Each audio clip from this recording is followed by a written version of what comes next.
अब आप देखिए दबाना नहीं तो क्या है। पेट्रोल 100 के पार, बोला जय श्री राम, बढ़ गए पेट्रोल के दाम, बराबर ना। फिर बोला जय श्री राम, बढ़ाओ डीजल के दाम, और लास्ट में कुछ नहीं समझ में आया तो बोला जय श्री राम, बढ़ा दो रसोई गैस के दाम। आदमी कैसे जिएगा, कैसे सरवाइव करेगा? सिलेंडर की कीमत 50,000 रुपए, ये मांग आ गया। अब क्या सब बेच दें? आत्मनिर्भर भारत, मोदी जी कितनी बार बने आत्मनिर्भर? शरीर से आत्मा निकल जाए तब। वो जो आत्म मंथन है, मन की बात वो कब निकल के आएगी? यहाँ हिंदुत्व का एजेंडा नहीं है, इस्लाम का एजेंडा नहीं है, रोजी रोटी का एजेंडा। अब अगर आप इसे भड़काने वाला वीडियो बोलते हैं तो बहुत गलत है। तो ये है भारत की स्थिति, आधुनिक भारत, मॉडर्न भारत और मोदी जी का जबरदस्त भारत। वन नेशन का जो थ्योरी है ना, वो जुमलों में सिमट के रह गया। अब आपने किसान आंदोलन में देखा होगा, वहाँ किसान गलत, यहाँ मजदूर गलत। अगर हम इनको वोट ना दे तो हम सब गलत। तो भाई सही कौन है? पहले कहा जा रहा था कि ये बच्चों के लिए अभी तक रिसर्च नहीं हुआ है, अब कह रहे हैं 18 साल के नीचे वालों का भी रजिस्ट्रेशन शुरू हो रहा है कोरोना वैक्सीन का। एक गारंटी तो दे नहीं पा रहे हो को वैक्सीन लगा के हम सेफ है भी या नहीं। मैंने पूछा एक दिन कि क्या वैक्सीन लगा से मैं खुलने में जा सकता हूँ? जवाब मिला नहीं। क्या वैक्सीन लगाने के बाद मैं सुरक्षित हूँ? पता नहीं। क्या वैक्सीन लगाने के बाद किसी और से मिलता हूँ वो सेफ है? पता नहीं। हर गली से आपको नेता देंगे जिसका बाप दादा कोई एमएलए एमपी नहीं होगा, और हर क्रिमिनल को जेल में पहुंचा भी। देखिए 8-10 एमएलए एमपी की हमने बजा दी, मंत्री की बजाइए चौड़े में, बजाइए अच्छे से। जो गलत है बख्शे नहीं जाएंगे। एक एक गली में ना मोदी जी सबको जगा के दिखाऊंगा आपको। अरे केवल मोदी जी का विषय नहीं है, ये विषय कांग्रेस के नेताओं का भी है, राहुल गांधी का भी है, जो बैठे बैठे ट्वीट करते रोड पे नहीं आते। क्योंकि बहुत हो गया भाई अब इस बार। अभी हमने 9 मंत्रियों की जम के बजाई है और अब लिस्ट तैयार है। अगले 1 महीने के अंदर जो एमएलए के एरिया में जो कोविड में डेथ कर रहे हैं ना, और जिन्होंने एमएलए एमपी को कॉल किया और उन्होंने उन पेशेंट को अटेंड नहीं किया, उनके घर के सामने आ रहे हैं। आत्मनिर्भर भारत, मोदी जी कितनी बार बने आत्मनिर्भर? शरीर से आत्मा निकल जाए तब। राम राज्य उत्तर प्रदेश की, रिकॉर्ड में बोलूंगा, ऑफ रिकॉर्ड नहीं बोलूंगा। मेरे कुछ जानकार है जो जिम्स में एडमिटेड हैं, तो उन्होंने बोला बेड दे देते हैं पर हम पे ऑक्सीजन सिलेंडर नहीं है। ऑक्सीजन सिलेंडर आपकी जिम्मेदारी, एक दिन में 3 सिलेंडर, सिलेंडर की कीमत 50,000 रुपए, ये मांग आ गया है। ऐसे अनगिनत कंप्लेन हमारे पास आ रहे, मैं मिल रहा हूं लोगों से। कल आसानसोल में 3 लोगों को मैंने एडमिट कराया।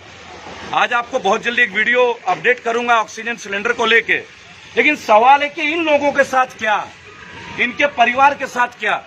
पहली बार कुछ चीजें बेचे, अब क्या सब बेच दें? कुछ बचा है सेविंग? कुछ बचा है भाई साहब? नहीं बचा ना, नील है। आदमी कैसे जिएगा, कैसे सरवाइव करेगा? इसके ऊपर मोदी जी का वो जो आत्म मंथन है, मन की बात वो कब निकल के आएगी? यहाँ हिंदुत्व का एजेंडा नहीं है, इस्लाम का एजेंडा नहीं है, रोजी रोटी का एजेंडा। हम तो सीधी बात करते हैं, गलत बात तो नहीं है। एकदम सही है सर। ये कितने दिन से हम राम मंदिर, हम कितने दिन से आपका ये फास्टैग, कितने दिन से हाई सिक्योरिटी नंबर प्लेट, अरे कितना सुनेंगे डेवलपमेंट, 100 स्मार्ट सिटी, अरे करेंगे क्या उनका लेके जब पेट में अनाज नहीं जाएगा? और इनको अनाज का बैकअप क्या है? एक मास्क नहीं बांटा सेंट्रल गवर्नमेंट ने, जो 26 पैसे में आता था, ब्लू वाला मास्क, ये जो भाई साहब ने पहना है ना, ये दिल्ली में 26 पैसे में मिलता है। 26 पैसे। एक मास्क नहीं बांटा गया सेंट्रल गवर्नमेंट के द्वारा, चालान लिया गया 1,000, 2,000, 10,000 तक का। बिल्कुल डंडे बरसाए गए लोगों को। गलत कह रहे हैं क्या? नहीं ना। लेकिन ये चीजें देखिए, छोटे छोटे रेहड़ी वाले जो भाई लोग जा रहे हैं, क्या करेंगे? मुश्किल हो रहा है आप लोगों को, बहुत मुश्किल हो रहा है मेरे भाई।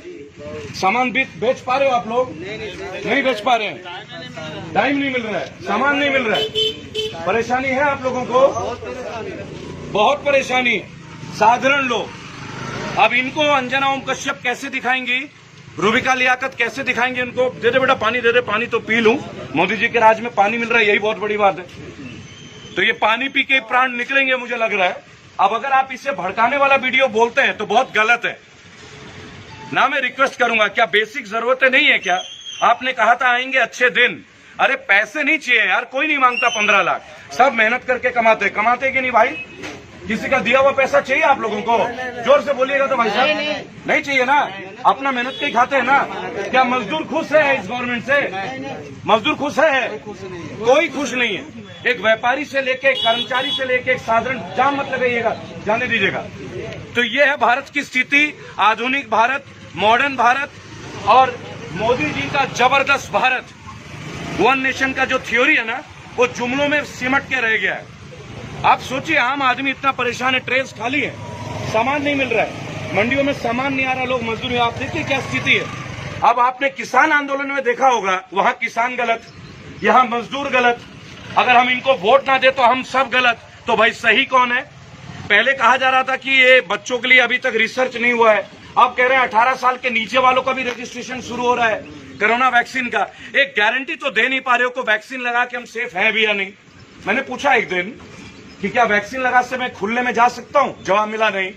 क्या वैक्सीन लगाने के बाद मैं सुरक्षित हूं? पता नहीं। क्या वैक्सीन लगाने के बाद किसी और से मिलता हूं वो सेफ है? पता नहीं। मेरा क्वेश्चन एक है, आप लॉकडाउन कीजिए, जरूर कीजिए, मना नहीं है, लेकिन जो ये हमारे भाई हैं साधारण तरह से काम करते हैं, इनका एक बैकअप प्लान तो दीजिए। आप कहते हैं खाते में पैसे डालेंगे, सोनार बांग्ला बनाएंगे, बंगाल को तोप बना देंगे। अरे तोप छोड़िए, तलवार छोड़िए, सुई तो बना के दीजिए। इन मजदूरों के जो पानी लेके आ रहे हैं ना, इन लोगों के लिए एक बैकअप पेज दीजिए ना। आधार कार्ड भेजूं मोदी जी, आपको भेजूं आपके मॉडर्न भारत के लिए, इनके लिए कुछ कीजिए भाई साहब। क्या क्या प्रॉब्लम है होटल इंडस्ट्री की? बहुत सारी प्रॉब्लम जैसे सर्व करने पड़ रहा है हम लोग को। आज रोजगार लोग आ नहीं रहे हैं, लोग बंद हैं, या तो कुछ हम लोग मिडिल क्लास तो ऐसे ही मरती है, मरी रही है। हम लोग के पास में कुछ नहीं है, लोगों को मिल जाता है अपर तो वैसे ही खुश है। जी। मिडिल क्लास जो है हम लोग जो है वो तो मस्त एसी में घूमते हैं। बस। क्योंकि मैं देखता हूँ बीजेपी के नेता, कांग्रेस के नेता आते हैं कि हमें कोविड हो गया और ठीक होकर निकल आते हैं। अमिताभ बच्चन 70 साल की उम्र में फिट हो जा रहे हैं। डाबर चौन अपनी जो है इलाज सरकारी अस्पतालों में क्यों नहीं कराते, नानावटी में क्यों कराते हैं? तो फिर एक काम करो, उनको नानावटी है तो हमें भी नानावटी दो। गलत है क्या सरदार जी? बिल्कुल सही। मुझे लगता है कि उचित वक्त आ गया है जब देश के नागरिकों को थोड़ा बोलने की अब जरूरत है। मंच पे बोलिए। ऐसा है ना सर, जेल का परवाह मत कीजिए, हम लोग नहीं करते, जेल जाते हैं। वैसे भी जमशेदपुर का हूँ, झारखंड का हूँ, तो दबना तो सीखा नहीं है और ना सीखेंगे। पर सवाल ये कि आखिर हम ये फाइट किसके लिए लड़ रहे हैं? ये जो लोग आते हैं घर की जरूरतों के लिए, सब दुकान बंद है। ये दिन का हाल भी ऐसा है, रात का हाल भी ऐसा है। इनके परिवार की जीविका के लिए कुछ तो कीजिए। अब आप देखिए, दबाना नहीं तो क्या है? पेट्रोल 100 के पार, बोला जय श्री राम, बढ़ गए पेट्रोल के दाम, बराबर ना। फिर बोला जय श्री राम, बढ़ाओ डीजल के दाम, और लास्ट में कुछ नहीं समझ में आता, बोला जय श्री राम, बढ़ा दो रसोई गैस के दाम, सीधा 450 से 900। अब उनका बस नहीं चल रहा है, नहीं तो शायद वो सब कर दिया। वैक्सीन के दाम भी बढ़ेंगे, नहीं वैक्सीन के दाम भी बढ़ेंगे। देखिए, मंदिर मस्जिद का विवाद नहीं हम लोग का, कहीं ना कहीं साबित करना होगा आपको। इलेक्शन के पहले आपने कहा था जुमलेबाजी नहीं चलेगी, लोगों ने वोट दिया। अब आप आ गए हैं तो आपको काम तो करना पड़ेगा, काम कीजिए, क्योंकि आप जो काम करेगा वो रहेगा। वैसे भी 2022 और 2024 रेबल फाउंडेशन 15 करोड़ लोग हैं हमारे फाउंडेशन में। इस साल तक हम 25 करोड़ होंगे और आपको भारत की चेन दिखाएंगे हम लोग कि भारत का एक आम शहर का आम बच्चा देश में क्या कर सकता है, वो हम आपको दिखाएंगे। पॉलिटिक्स में नहीं आएंगे, पार्टी नहीं बनाएंगे, हर गली से आपको नेता देंगे जिसका बाप दादा कोई एमएलए एमपी नहीं होगा, और हर क्रिमिनल को जेल में पहुंचा भी। देखिए 8-10 एमएलए एमपी की हमने बजा दी है, मंत्री की बजाइए, चौड़े में बजाइए अच्छे से।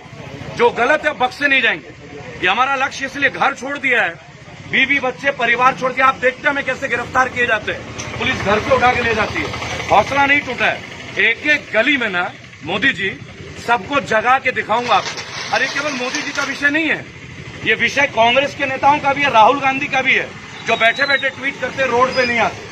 ये विषय अखिलेश यादव का भी है, ये मायावती जी का भी है, जो आते नहीं है रोड पे, बैठे बैठे सबके स्टेटमेंट आते हैं। अगर नेता बनने का शौक हो ना तो आके लोगों में मिलिए, लोगों के लिए कुछ पैकेज कीजिए। कोई दे रहा है कुछ भाई साहब, कोई दे रहा है। एक एक आदमी का दिल का दर्द रियलाइज करेंगे ना तो पता चलेगा हर कोई बागी बनने के लिए तैयार है। अकेला रेबल सदानंद नहीं है, ऐसे 15 करोड़ लोग नहीं आ गए हमारे ऑर्गेनाइजेशन में। और हम एक बात दिखाएंगे कि मिडिल क्लास और लोअर मिडिल क्लास का जो एक आम बच्चा होता है ना, जिसका पापा साइकिल पे चलता हो, वो भी इस देश को बदल सकता है। बदल सकता है या नहीं बदल सकता भाई? बदल सकते हैं ना देश को, साइकिल का औलाद भी, या नहीं कर सकता है? क्योंकि बहुत हो गया भाई। अब इस बार अभी हमने 9 मंत्रियों की जम के बजाई है और अब लिस्ट तैयार है। अगले 1 महीने के अंदर जो जो एमएलए के एरिया में जो जो कोविड में डेथ कर रहे हैं ना, और जिन्होंने एमएलए एमपी को कॉल किया और उन्होंने उन पेशेंट को अटेंड नहीं किया, उनके घर के सामने आ रहे हैं। लिस्ट बना रहा हूं, एक एक एमएलए के घर का पूरा डिटेल है मेरे पास, आ रहा है सब। आपको दिखाएंगे रेबल फाउंडेशन काम कैसे करता है, और इनको ये सिखाएंगे प्राइवेटाइज करने की जरूरत नहीं है। सरकारी मशीनरी को टाइट कीजिए, क्योंकि जब आप प्राइवेटाइज करते हो तो मंगल ग्रह से उतर के नहीं आते, वो भी हमारे आपकी तरह साधारण लोग ही हैं और उन्हीं से आप काम करवाते हो। अडानी जी मंगल ग्रह और शनि ग्रह के पैदाइश नहीं है, इसी देश के नागरिक है। तो जब वो बना सकते हैं आपका एयरपोर्ट, जब वो लोहा बना सकते हैं तो वो लोगों के लिए कुछ कर भी सकते हैं। मिलते रहेंगे आप लोगों से, दोबारा अलविदा लीजिएगा। अच्छी लिस्ट बना रहा हूं। जय हिंद, जय भारत।